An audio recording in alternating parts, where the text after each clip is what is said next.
tapi nggak ada ASI tidak keluar. ASI itu diproduksi atau keluar kalau distimulasi. Stimulasinya apa? Hisapan mulut bayi. Jadi kalau ibu lahiran mau udah keluar atau belum, ya nenenin aja. Kan sekarang ada namanya IMD ya, inisiasi menyusui dini. Begitu lahir langsung taruh di dada. Itu maksudnya apa? Biar merangsang produksi ASI gitu. Dan itu sekarang diatur undang-undang. Kalau bayi sehat, ibu sehat harus IMD. Nah, untuk pengeluaran ASI itu bekerjanya adalah hormon oksitosin. Jadi 2 hormon yang berbeda ya. Hormon prolaktin untuk produksi, hormon oksitosin untuk pengeluaran ASI. Nah, kalau tadi hormon prolaktin bekerjanya dengan rangsangan dari hisapan mulut bayi. Kalau hormon oksitosin ini bekerja kalau apa?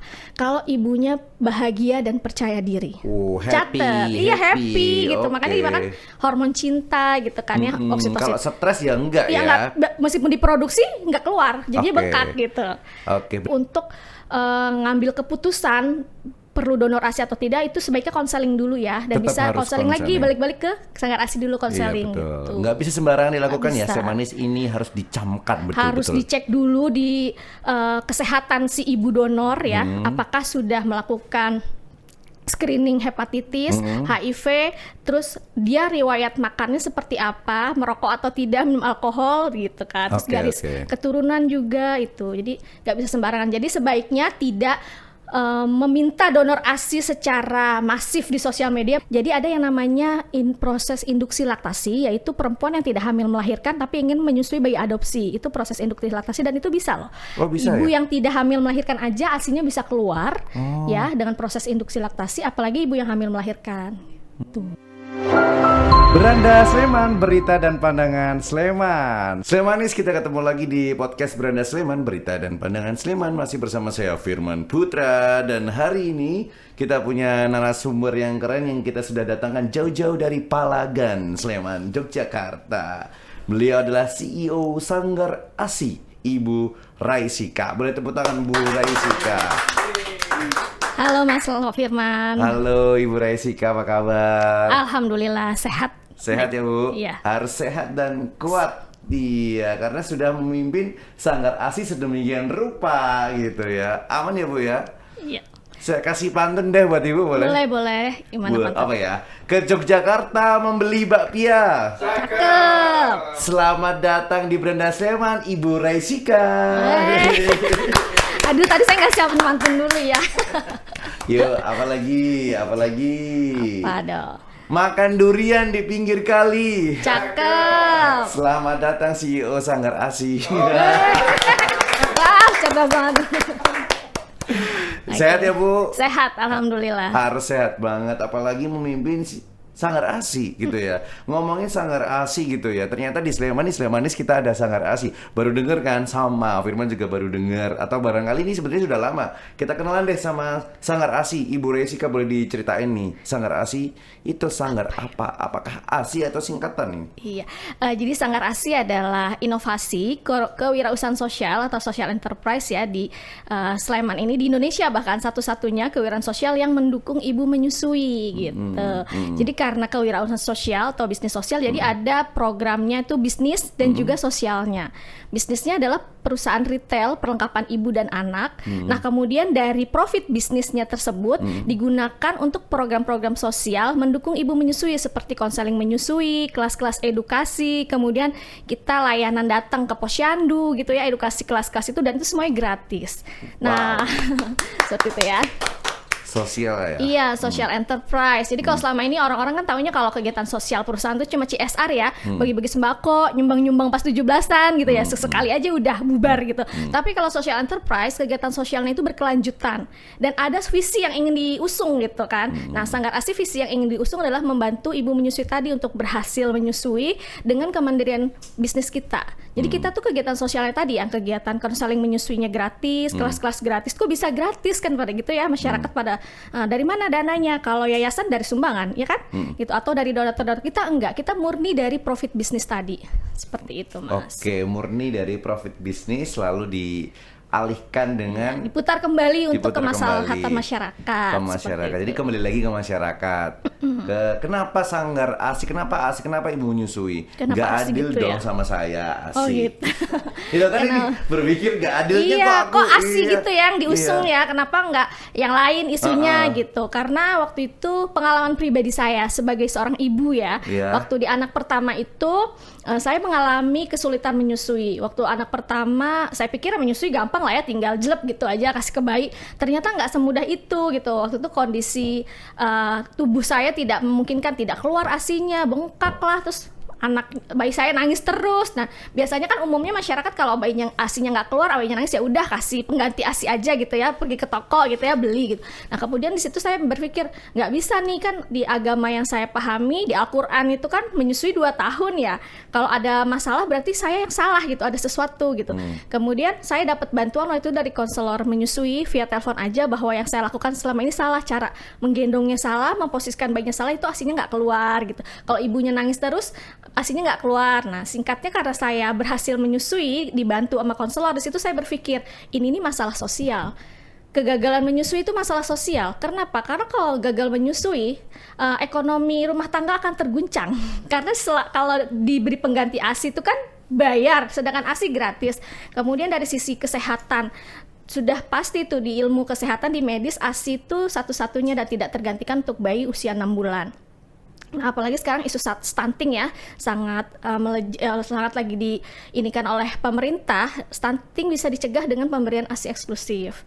Nah, itu dari isu ASI-nya, kenapa sih ASI gitu ya. Kemudian kenapa ngambil platformnya social enterprise mendukung menyusunya, nggak kayak komunitas atau yayasan gitu. Karena saya latar belakang pendidikannya itu belajar tentang social enterprise waktu S2. Jadi dari teori ilmu saya tahu bagaimana mengelola social enterprise, kemudian isu ASI-nya saya dapat dari pengalaman pribadi. Gitu. Waktu itu juga saya dapat beasiswa ke Qatar. Di Qatar, di Doha, Qatar sana saya mengunjungi berbagai social enterprise yang ada di sana. Di situ saya jadi kepikiran ya, waktu itu saya belum menikah, belum punya anak waktu itu, masih hamil. Iya ya, saya harus bikin nih social enterprise nanti di Indonesia. Tapi waktu itu nggak tahu isunya apa gitu yang akan saya usung, social enterprise di bidang apa. Ternyata pas saya punya anak, melahirkan anak pertama itu, dapet deh isu sosial yang harus saya perjuangkan, yaitu tentang mendukung ibu menyusui, seperti itu. Keren. Karena ini berakar dari pengalaman pribadi berarti. Betul. Ya. Tadi udah ke Qatar, kuliah dan sebagainya. Ternyata mendapatkan ilmu-ilmu seperti itu, pengalaman yang pengen dibagikan juga di Yogyakarta. Tadi kita juga pengen tahu bahwa tadi disampaikan kalau social activity yang dilakukan oleh sebuah perusahaan itu biasanya CSR aja, tapi ini dialihkan dengan adanya sebuah sanggar ASI tadi. Bisnisnya tadi apa Bu? Boleh diceritain, mungkin Slemanis juga penasaran kok, baik banget gitu. Jadi bisnisnya kita adalah retail perlengkapan ibu dan anak. Kalau orang-orang bilangnya baby shop gitu ya, toko perlengkapan bayi ya. Nah, kita jual terus khususnya pendukung menyusui seperti baju menyusui, kemudian bra menyusui, pokoknya akses-akses menyusui yang mudah itu kita sediakan. Terus bantal menyusui, apron menyusui. Terus kalau ibu bekerja kan bisa tetap memberikan ASI dengan ASInya diperah, itu peralatan untuk memerahnya, untuk menyimpan ASInya, untuk memberikan ASInya ke bayi kita sediakan. Okay. Kemudian kelebihannya sanggar ASI nih yang nggak ada di perusahaan sejenis ya, retail perlengkapan ibu dan bayi, kita satu-satunya perusahaan bisnis retail perlengkapan ibu dan anak yang mengadopsi kode etik WHO tentang pemasaran susu formula. Jadi sanggar ASI itu tidak menjual produk-produk yang dilarang atau kita bilang negative list WHO untuk yang bisa menggagalkan atau mengganggu pemberian ASI. Seperti kita nggak jual formula, kita tidak jual botol dot empeng. Toko bayi pasti jual ya, 100% jual itu, bahkan jualan utamanya ya. Kita tidak, karena kita komit untuk mendukung ibu menyusui, makanya kita patuh pada kode etik WHO. Jadi nggak hanya sosialnya aja yang benar-benar dari hati, bisnisnya pun dari hati gitu. Cakep, boleh tepuk tangan dong. Bu, boleh sambil diminum, silakan. Makasih, sambil Mas Firman. santuy kita ngobrol-ngobrol di podcast Beranda Sleman ini. Kalau dapat dikatakan bahwa berarti sanggar ASI ini sudah berapa tahun Bu? 11. Wow. 11 tahun. 11 tahun Iya. ya. Udah lama banget. Dari loh. anak pertama saya sampai sekarang saya punya anak 6 gitu. Wow, hobi banget. Produktif ya. Enggak ya Bu ya, namanya juga berbagi rezeki dan juga Iya. berkah lewat Sanggar ASI itu gitu kan. Udah 11 Praktek tahun. ilmu menyusuinya masuk semua. Jadi saya betul. semua anak saya itu menyusui sampai 2 tahun. Kemudian saya juga berhasil menyusui bayi kembar gitu. Dan ya bahkan 3, tandem 3. Jadi si kembar lahir, kakaknya masih umur 1 tahun. Jadi menyusui sekalian sampai si kakak itu umur 2 tahun bareng si kembar, jadi antri. Oh. Jadi saya bisa membuktikan di ilmu laktasi itu bahwa kan kalau mitosnya di masyarakat kalau kembar nggak bisa menyusui gitu, kurang nanti asinya, atau kalau anaknya laki-laki nanti asinya kurang karena laki-laki tuh nyusunya kuat gitu ya. Itu saya bisa mematahkan mitos-mitos itu, tapi sesuai dengan ilmu laktasi bahwa ASI itu diproduksi kalau ada permintaan.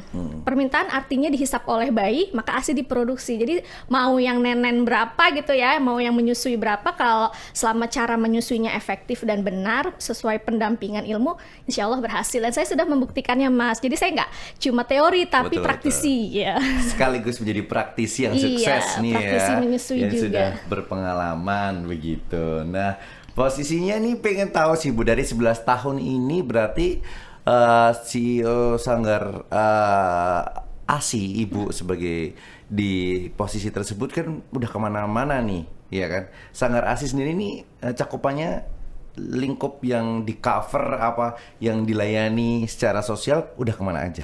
Karena ini baru di Jogja aja ya, Sleman, dan saya itu sebenarnya mendirikan Sanggar ASI selama 11 tahun itu tidak bisa dilepaskan, dipisahkan sebagai status saya sebagai ibu, karena disambi sebagai ibu rumah tangga. Jadi saya mendirikan Sanggar ASI dari rumah gitu, diawali dari rumah, untuk bisnisnya diawali buka marketplace ijo gitu kan, terus nyambi ngurus anak, terus nanti malam-malam pas anak-anak udah tidur saya packing orderan. Nah paginya saya konseling dari rumah ke rumah tuh, kan gratis ya konseling menyusuinya. Saya mengambil sertifikasi konselor menyusui itu dengan biaya sendiri saat itu di Jakarta. Kemudian sertifikasi konselor menyusuinya itu saya gunakan untuk sosialnya itu. Jadi saya langsung yang memberi konseling kepada masyarakat dari mulut ke mulut, dari rumah ke rumah gitu ya. Nah, itu saya waktu itu mulai sendiri tahun 2014. Jadi tidak bisa dipisahkan. Saya sebagai ibu rumah tangga, sebagai ibu dan sebagai pengusaha sosial gitu ya, CEO. Kemudian sampai saya itu bahkan kantornya tadinya di rumah di rumah kontrakan, terus pindah ke rumah ibu mertua saya karena ibu mertua saya sakit. Saya juga merawat ibu mertua sepanjang saya mengurus Sanggar ASI sampai beliau tiada, baru kita pindah ke Palagan itu. Jadi ada kantor, toko, kemudian ruang laktasi, ada ruang buat kelas-kelas gitu kan. Jadi berkembang 11 tahun tuh seiring perjalanan saya merawat anak-anak yang banyak. Keren banget. Dan sebagai anak, sebagai istri, sebagai menantu, seperti itu. Oke, ini Palagannya di mana sih kalau boleh tahu? Bisa dong kita nanti Slemanis mampir-mampir ke sana Palagan ya. agak ke atas ya, KM 8,5, jadi nyebut merek ya. Selatannya Progo persis gitu. Persis sekali. Selatannya persis. Selatan persis tetanggaan. Oh, itu ada klinik kecantikan ya di situ Iya, ya. sebelahnya lagi. Oke, Kalau oke, itu kan oke. utaranya ya, klinik kecantikan. Selatannya persis. Berarti sebelum Gapura ya. Ya lah sekitar Ya situ lah. sekitar situ. Kok jadi Gampang kok tebak-tebakan dicari sih? karena ada pelangnya Iya. Sanggar ASI. Sanggar ASI. Terus pelangnya ibu menyusui bebas curhat sampai kembali kuat. Wih. Gratis lagi loh Mas. Tuh. Curhat 2-3 jam gratis di Sanggar ASI. Bebas curhat sampai kembali kuat. Iya, seperti itu. Jadi Emang kalau nggak kuat? kalau offline emang cuma di Jogja ya, offline-nya di Oke. Palagan itu. Oke. Tapi kalau online kita bahkan sampai luar negeri kok. Oh, Jadi iya, yang warga Indonesia yang di luar lihat misalnya dapat Instagram Sanggar ASI, oh bisa konseling ya online, apa online nih bisa. Jadi cangkupan untuk online-nya se-Indonesia bahkan di luar negeri sudah terjangkau. Gitu. Oh wow, emang mempunyai jiwa sosial yang tinggi ya sepertinya ya Ibu Raisika ini. Kalau sociopreneur itu pasti. Pasti ya, tapi keren sih. Jadi inspirasinya Firman kayaknya kalau Ibu udah ini ya semangat banget membawa Misi perubahan untuk ASI dan sebagainya. Kalau Firman bisa apa ya? Boleh nggak ini ketawa-ketawa semua nih ya?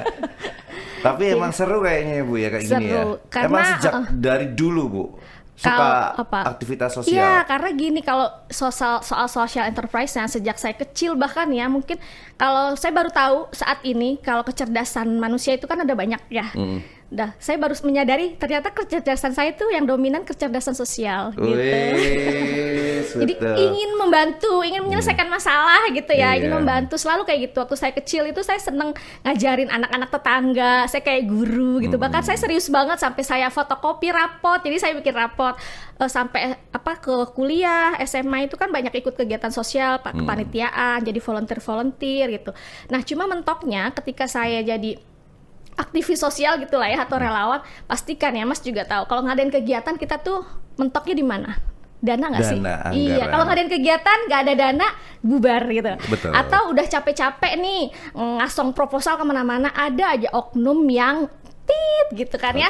Itu bikin saya merasa terhianati waktu itu. Sering banget saya maksudnya saya jujur gitu, saya benar-benar melakukan perubahan sosial, semangat gitu ya, misal demo-demo paling depan, tapi ternyata ada oknum di belakang yang main bawah gitu kan. Itu merasa terhianati. Di situ saya sempat dalam hati bilang, saya akan tetap berjuang untuk Indonesia, saya cinta Indonesia, saya akan melakukan suatu gerakan perubahan, tapi saya nggak mau ditunggangi.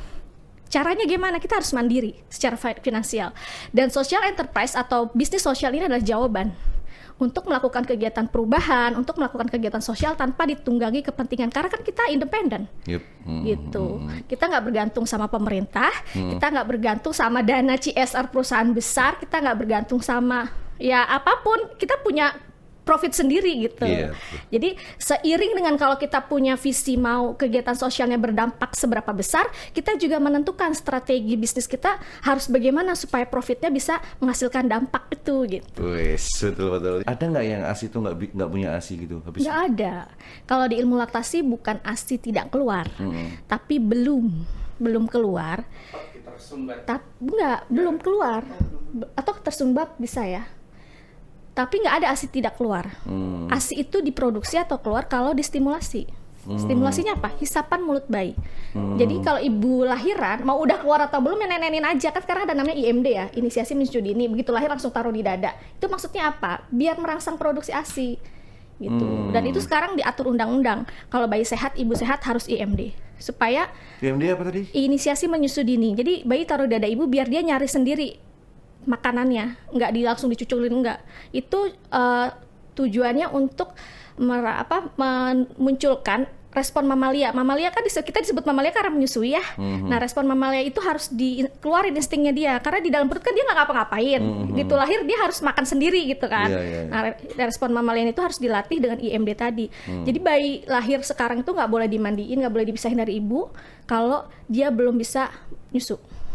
Selama ibunya stabil. Berapa menit dong tuh? 1 jam minimal. Wow. Jadi ditaruh di dada ibu lagi sesar aja itu begitu lahir kan taruh dada sambil dokternya jahit, itu di dada aja, taruh aja di dada. Biar dia nggak jet lag.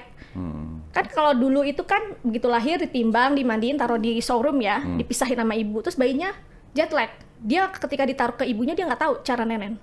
Orang-orang anggapannya ASInya nggak keluar gitu kan.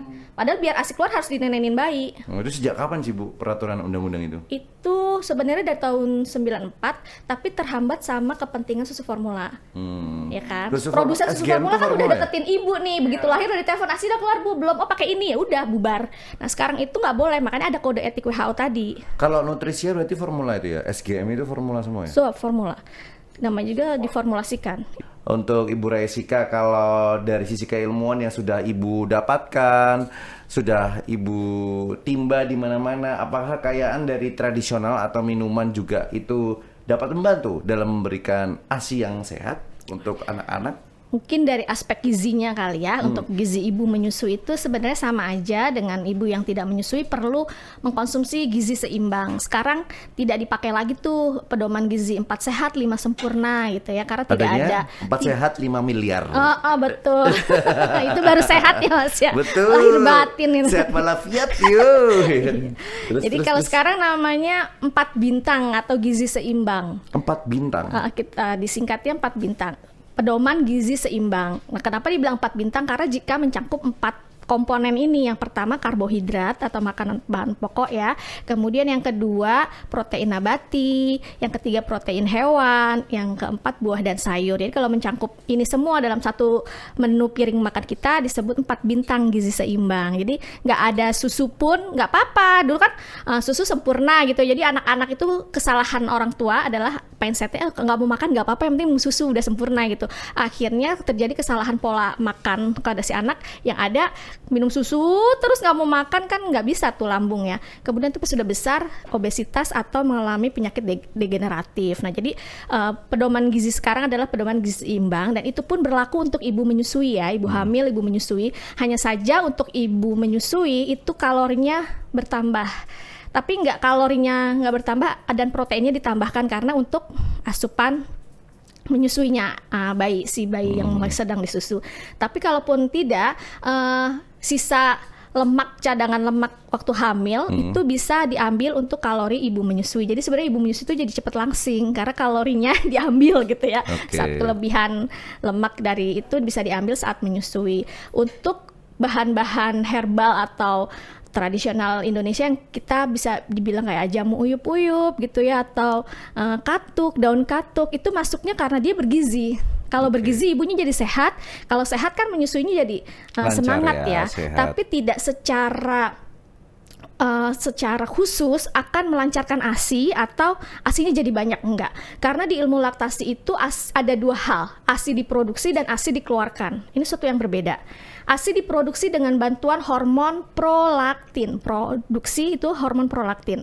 Nah, hormon prolaktin ini akan bekerja memproduksi ASI jika ada informasi, sinyal dari otak kalau ada hisapan mulut bayi. Jadi ketika mulut bayi menghisap, ada syaraf yang menyampaikan ke otak, ada permintaan ASI nih. Otak bilang gitu, payudara produksi ASI. Nah, itu prolaktin, produksi ASI. Kemudian ASI udah diproduksi nih, kadang payudara ibu udah bengkak-bengkak, tapi kok nggak mau keluar? Sering nggak kayak gitu ya? Kita sering mendengar payudaranya ASInya tersumbat, padahal payudaranya bengkak tapi nggak keluar nih. Berarti pengeluarannya yang terhambat. Nah, untuk pengeluaran ASI itu bekerjanya adalah hormon oksitosin. Jadi dua hormon yang berbeda ya. Hormon prolaktin untuk produksi, hormon oksitosin untuk pengeluaran ASI. Nah, kalau tadi hormon prolaktin bekerjanya dengan rangsangan dari hisapan mulut bayi. Kalau hormon oksitosin ini bekerja kalau apa? Kalau ibunya bahagia dan percaya diri. Catat, happy gitu. Makanya dimakan hormon cinta gitu kan ya, oksitosin. Kalau stres ya enggak ya. Meskipun diproduksi enggak keluar, jadi bengkak gitu.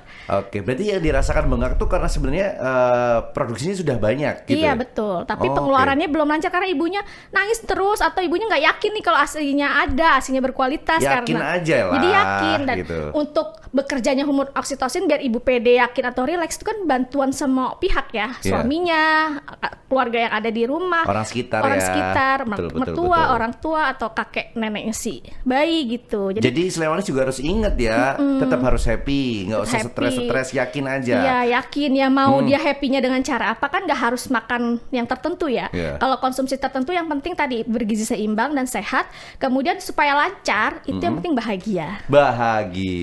Supaya diproduksi bayinya harus disusui dengan posisi pelekatan yang benar, supaya ASInya keluar lancar, ibunya harus bahagia. Jadi sebenarnya 2 poin itu aja. Hormon oksitosin dan juga prolaktin.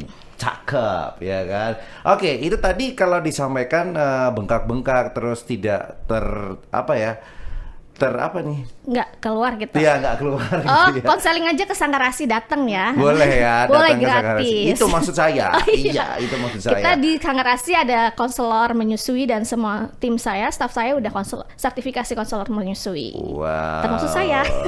Oke, kalau untuk donor ASI itu gimana? Ada ya yang itu anaknya ini tapi kok dia minum susunya dari ibu yang lain? Donor ASI dalam ilmu laktasi itu diperbolehkan dengan catatan panjang gitu ya, dengan indikasi medis tertentu.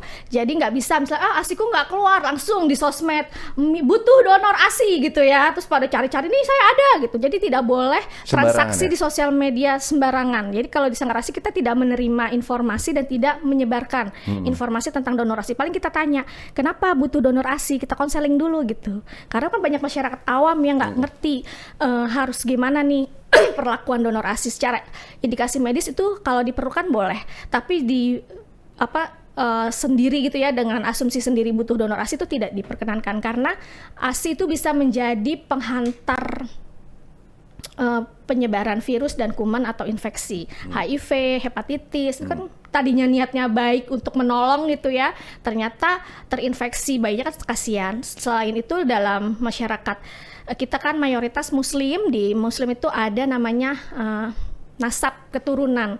Kalau minum ASI itu nanti ada garis saudara sepersusuan yang ada syariatnya yang tidak boleh nanti menikah, seperti itu kan harus benar-benar tercatat. Jadi kalau donor ASI sebenarnya boleh, diperbolehkan dengan indikasi medis khusus, tapi untuk ngambil keputusan perlu donor ASI atau tidak itu sebaiknya konseling dulu ya, dan Tetap bisa harus konseling lagi, konseling. balik-balik ke sanggar ASI dulu konseling. Iya, betul. Gitu. Nggak bisa sembarangan dilakukan Nggak ya, bisa. Teh Manis ini harus dicamkan betul-betul. Harus dicek dulu di kesehatan si ibu donor ya, apakah sudah melakukan screening hepatitis, HIV, terus dia riwayat makannya seperti apa, merokok atau tidak, minum alkohol gitu kan. Terus Oke, garis oke. keturunan juga itu. Jadi nggak bisa sembarangan. Jadi sebaiknya tidak meminta donor ASI secara masif di sosial media. Begitupun ibu-ibu yang punya kelebihan stok ASI sekulkas-kulkas yang sayang nih daripada expired gitu ya, dia mau disumbangin ASInya, itu sebaiknya nggak usah. Nah, supaya nggak kelebihan ASI berstok-stok itu terus nanti dia pengen donor atau dibuang, saya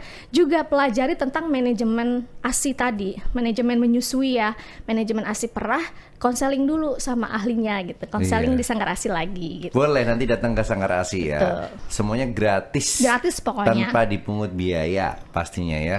Iya. Kalau misalkan dari perjalanan ini kita tahu bahwa tadi menyusui itu ada A, B, C, D, ada yang harus dihindari, ada yang harus dimengerti supaya mereka paham.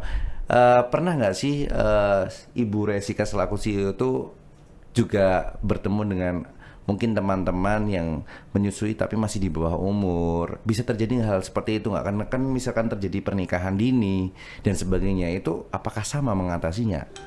Iya, kalau masalah sosial yang dialami si ibu klien kita itu kan kita tetap melayani ya, apapun kasusnya ya, kita tetap layani. Dan itu Banyak ada. nggak sih yang pernikahan dini lalu punya masalah dan juga problem gitu? Iya, banyak, ada juga. Untuk Dan juga menyusui. banyak dari pernikahan kehamilan yang tidak diinginkan ya, akhirnya anaknya dialihkan ke yang lain, dan si ibu yang mengadopsi itu pengen menyusui bayinya, itu kita juga mengkonseling. Jadi ada yang namanya proses induksi laktasi, yaitu perempuan yang tidak hamil melahirkan tapi ingin menyusui bayi adopsi. Itu proses induksi laktasi dan itu bisa loh. Oh, bisa Ibu ya? yang tidak hamil melahirkan aja ASInya bisa keluar ya dengan proses induksi laktasi, apalagi ibu yang hamil melahirkan. Jadi apalagi yang melahirkan? Iya, pasti bisa, makanya Jelas bisa. nggak ada itu dalam ilmu laktasi itu ASI tidak keluar itu Nggak nonsense mungkin. gitu. Berarti nggak melahirkan aja bisa keluar. Bisa dengan tadi distimulasi ya, kalau ibu yang hamil melahirkan kan hormonnya udah ada nih, tinggal distimulasi. Tapi kalau ibu yang tidak hamil melahirkan kita masukin tuh hormon gitu, ada obatnya. Oh, Tapi kan off the gitu. record ya, maksudnya kalau berdasarkan resep dokter, jadi nggak sembarangan. Jadi nggak saya juga pengen tuh saya mau minum obat sendiri tuh nggak boleh, harus melalui proses konseling lagi gitu. Oke. Dan pendampingan Terus medis. yang sering-sering ditemukan di keseharian itu di era seperti ini apa aja nih? Oh, yang tantangan menyusui sekarang itu justru bukan ibu nggak mau menyusui, kebanyakan manajemen menyusuinya yang kurang tepat. Oke. Jadi kalau gembar-gembor tentang manfaat ASI itu sepertinya sudah umum ya, masyarakat udah tahu kalau ASI itu paling bagus mencegah stunting, tapi cara menyusuinya yang keliru. Jadi sekarang itu tren tantangan kita sebagai konselor menyusui untuk mengedukasi adalah tren ini, apping, exclusive pumping. Jadi bayinya minum ASI tapi lewat botol gitu ya. Nah, itu yang tantangan terbesar kita sekarang. Itu trennya. boleh nggak sih? Sebenarnya boleh. Bayi boleh minum ASI perah dengan catatan ketika ibu dan bayi tidak berada dalam satu atap. Ya kalau ada ibunya di situ langsung nenenin aja gitu kan. Oke. Ngapain dipakai endot pakai botol gitu. Karena yang membedakan ASI dengan susu formula ya, fundamentalnya adalah sel hidup dalam ASI. Oke. Sel hidup dalam ASI itu nggak bisa dibikin pabrik. apa aja sel hidupnya, DNA ibu, DNA orang tua kan ada di ASI, kemudian antibodi ya untuk daya tahan tubuh, antibodi, terus DHA untuk kecerdasan. Yang diklaim-klaim pabrik-pabrik itu ada mengandung DHA gitu ya di iklan-iklan, itu kan bohong banget. Sel hidup itu di air panas ya mati, kita bayar mahalnya doang, bayar iklannya. Nah itu ASI kalau dikeluarin tuh diperah gitu ya, dimasukin ke botol, terus ditaruh di freezer, dikeluarin lagi, diangetinnya sama aja dong kayak susu formula gitu kan. Tenang. Jadi Santai aja kali. Nah makanya seperti itu. Jadi itu tantangan kita banget. Sekarang trennya yang penting ASI gitu ya. Jalan-jalan ke mall sambil bawa bayinya, tapi bayinya minum pakai botol gitu. Itu tantangannya. Tapi seru banget ya ternyata ya ada di posisinya Bu Raisika. Saya juga bisa membayangkan bagaimana mengatasi klien-kliennya. Iya. Oke, seperti itu. Dengan berbagai ini pasti ya permasalahannya masing-masing ya. Tapi kalau yang menurut Ibu Raisika udah bagus banget apa ini pemahaman tentang masyarakat khususnya di Jogja deh? Kesadaran untuk menyusui, maksudnya memberikan ASI itu udah lumayan bagus. Terus udah bagus. Mencari tahu gitu. Kesadarannya untuk menyusui udah lumayan tinggi nih. Iya, tapi cara menyusuinya, memberikan ASI bukan menyusui. Menyusui itu kan langsung ya, menyusui normal gitu ya. Tapi kesadaran memberikan ASI-nya udah oke, tapi kesadaran manajemen menyusuinya yang belum terpapar. Kan beda. Menyusui tidak sekedar memberi ASI. Gitu. Menyusui tidak sekedar memberi ASI. Iya. Makanya kalau mau tahu langsung datang ke Sanggar ASI. Cakep. Ya, kalau gitu Kak Raisika luar biasa, hari ini kita sudah berbincang cukup luar biasa. Firman juga dapat banyak ilmu dan juga wawasan baru terkait bagaimana untuk menyusui yang tepat dan benar begitu ya, supaya nggak main-main nih ya. Jadi kalau ibu-ibu yang sudah menyusui, yang akan menyusui juga jangan main-main ini, camkan hal tersebut. Karena kan bagaimanapun untuk masa depan sang putra dan juga putri ya.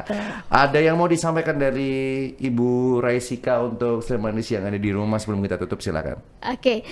Jadi buat para orang tua, keluarga dan semua teman-teman ya yang kalau ada ibu yang lagi hamil itu bisa diarahkan untuk rekomendasikan untuk konseling menyusui dulu di Sanggar ASI sebelum persalinan, karena sebelum ada masalah biar belajar dulu. Kemudian juga untuk mendapatkan perlengkapan bayi dan ibu menyusui bisa belanja di Sanggar ASI, karena belanja Anda donasi Anda. Wah, betul, belanja Anda donasi Anda.